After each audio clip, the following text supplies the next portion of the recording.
This is very important clip for the people who are going to start their online business on eBay. They must give honest item details on eBay.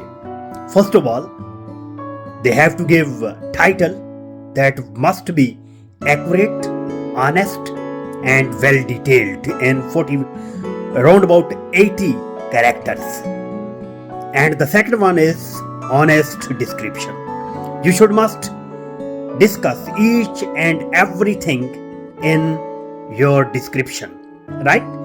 Let's suppose you are going to give the stationery, pencils, perfume, anything else. You should write each and everything clear and honest in description, okay?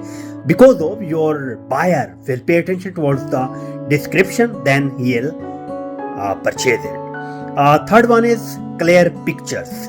Picture must be clear in well lit area and with white background. And the last one is good pricing, postage. These are the very important things which must be clear, honest, and detailed would be given for the well information of item for your buyer. Thank you.